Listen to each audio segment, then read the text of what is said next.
House municipal body election model code of conduct has come in place, which will apply to all of the urban local body which are going to votes. Means अगर Srinagar municipal corporation में एक भी seat vacant है तो all municipal body will be under model code of conduct.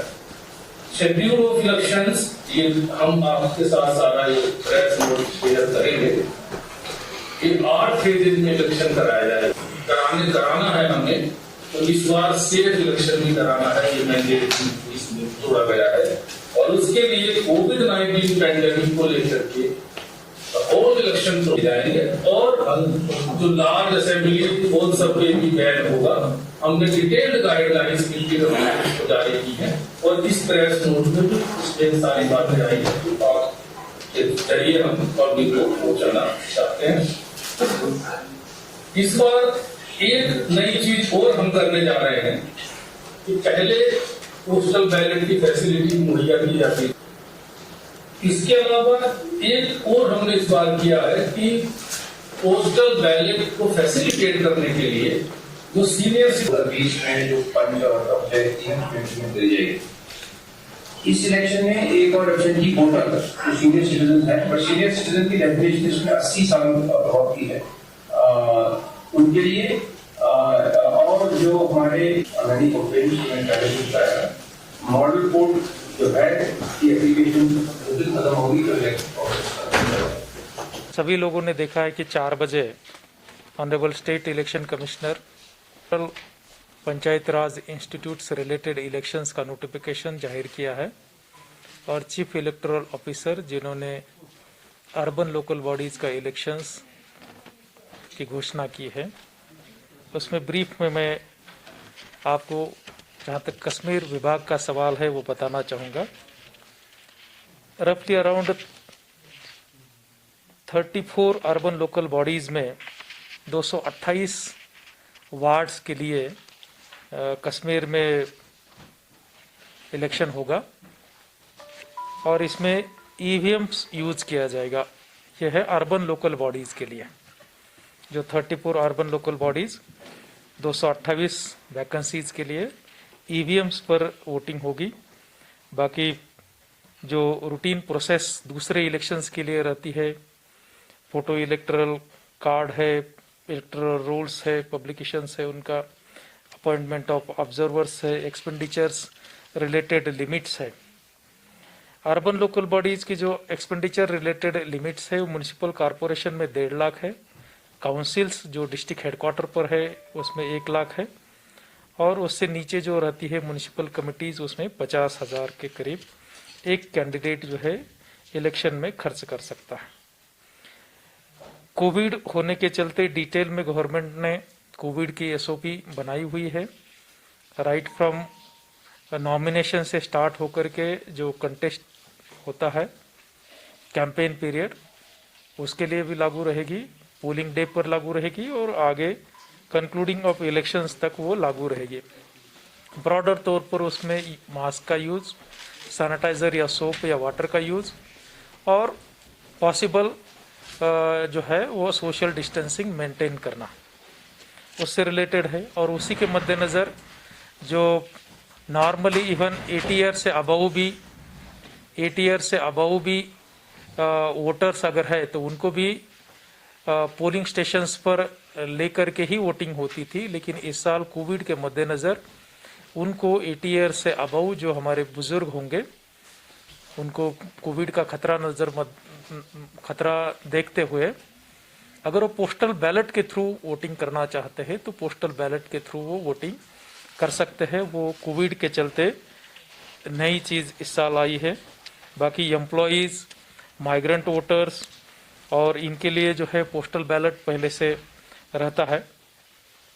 Model code of conduct parties, government और candidates के लिए जो लागू रहता है वो लागू हो गया है. शेड्यूल ऑफ इलेक्शंस भी 8 फेजेस का नोटिफाई हुआ है. मॉर्निंग 7 बजे से 2 बजे तक पोलिंग होगी, पोलिंग डे पर, मुकर्रर पोलिंग डे पर फेज के हिसाब से. और 22 दिसंबर को इसका रिजल्ट्स काउंटिंग होकर के रिजल्ट्स सामने आएंगे. ये है जहाँ तक अर्बन लोकल बॉडीज़ का इलेक्शंस, जहाँ तक रूरल पंचायतों का इलेक्शंस, जिसमें पहली बार डिस्ट्रिक्ट डेवलपमेंट काउंसिल्स का इलेक्शंस होने जा रहा है।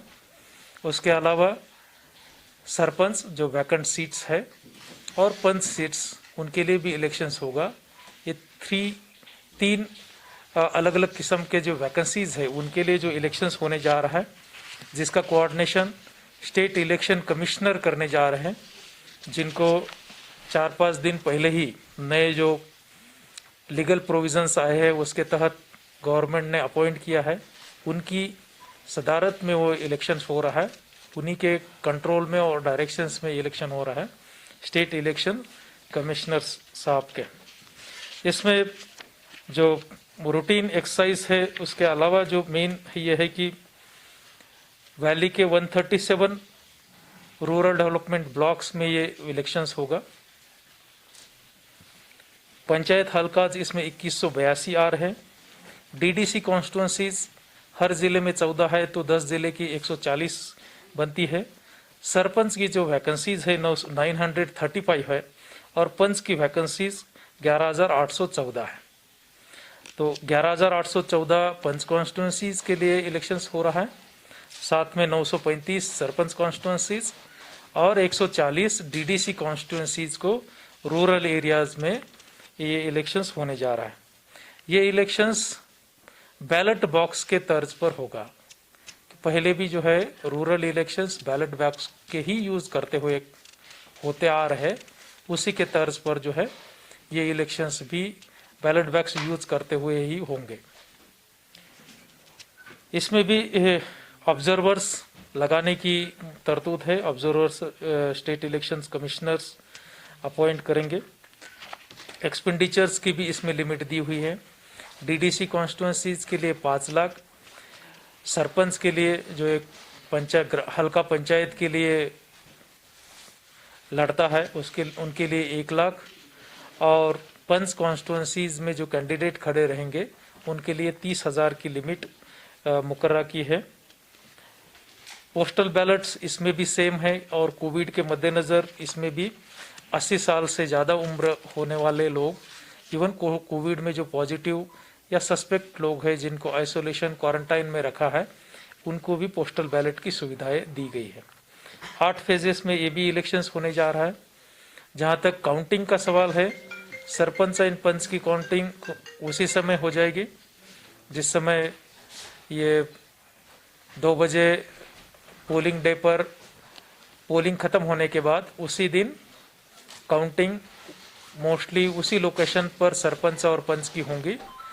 डीडीसी कॉन्स्टिट्यूंसीज की जो काउंटिंग है वो सब इकट्ठा ही होगी पूरे सभी 8 फेजेस खत्म होने के बाद। 22 दिसंबर को वो काउंटिंग होने जा रही है। तब तक जो है अलग अलग फेजेस में जो डीडीसी कॉन्स्टिट्यूंसीज इलेक्शन के लिए जाएगी उनके बक्सेस बकायदा सिक्योरिटी फोर्सेस और बाकी सीसीटीवी और इंतज़ाम जो रखते हैं स्ट्रांग रूम का, वो इंतज़ाम करते हुए स्ट्रांग रूम में रखे जाएंगे। अलग अलग आईडी कार्ड्स के द्वारा वोटर अपना हक यूज कर सकता है इलेक्शन का। तो उसमें 11 किस्म के आईडी कार्ड्स इलेक्शन अथॉरिटी ने एलिजिबल रखे हैं। उसमें है ईपिक जो नॉर्मली दिया जाता है, passport, driving licence, identity card कोई गवर्नमेंट मुलाजिम है तो, बैंक का पासबुक जिसमें फोटो कार्ड को फोटोग्राफ रहता है, पैन कार्ड, आधार कार्ड,